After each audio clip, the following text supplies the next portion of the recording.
الحمد للہ وحدہ والصلاة والسلام علی من لا نبی بعدہ اما بعد فاعوذ باللہ من الشیطان الرجیم بسم اللہ الرحمن الرحیم۔ دوستو، بھائیوں اور بزرگوں، سیدنا حضرت ابو ایوب رضی اللہ تعالی عنہ سے روایت ہے کہ رسول اللہ صلی اللہ علیہ وسلم نے ارشاد فرمایا، انبیاء علیہ السلام کی 4 سنتیں ہیں، اور 4 سنتیں کون سی ہیں؟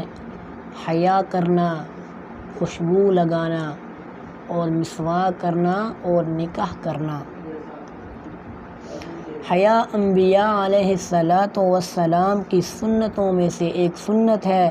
شرعی اصطلاح میں حیا ایک ایسی عادت کو کہتے ہیں جو آدمی کو برے کام سے بچنے کی اور حق والوں کو حقوق کی ادائیگی میں کوتاہی سے بچنے پر آمادہ کرے۔ تو اللہ تعالیٰ اور رسول اللہ صلی اللہ علیہ وسلم جن چیزوں کو ناپسند کریں ان سے رکنا چاہیے، اور اسے حیا کہتے ہیں۔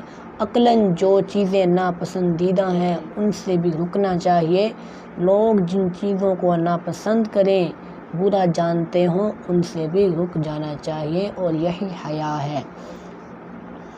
سیدنا عبداللہ بن عمر رضی اللہ تعالی عنہ سے روایت ہے کہ رسول اللہ صلی اللہ علیہ وسلم ایک انصاری آدمی کے پاس سے گزرے جو اپنے بھائی کو حیا کے بارے میں نصیحت کر رہا تھا کہ اس قدر شرمیلے نہ بنا کرو کہ لوگ تمہارے ساتھ حق تلفی پر اتر آئیں۔ تو رسول اللہ صلی اللہ علیہ وسلم نے ارشاد فرمایا، اسے اس کے حال پر چھوڑ دو، اس لیے کہ حیا ایمان کا حصہ ہے۔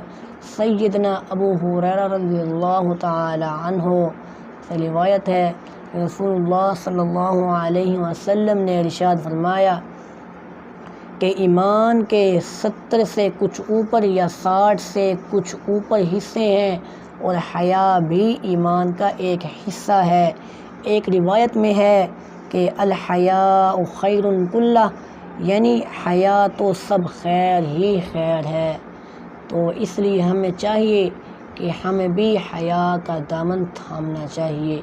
سیدنا ابو سعید خدری رضی اللہ تعالی عنہ بیان فرماتے ہیں کہ رسول اللہ صلی اللہ علیہ وسلم گھر کے گوشے میں موجود پردہ نشین ایک کنواری لڑکی سے بھی زیادہ شرمدار تھے اور حیا والے تھے۔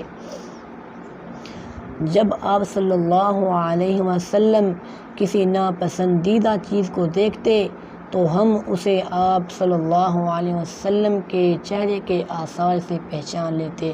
تو اللہ تعالیٰ سے دعا ہے کہ اللہ تعالیٰ ہمیں بھی حیا والا اور شرم کرنے والا بنائے، آمین۔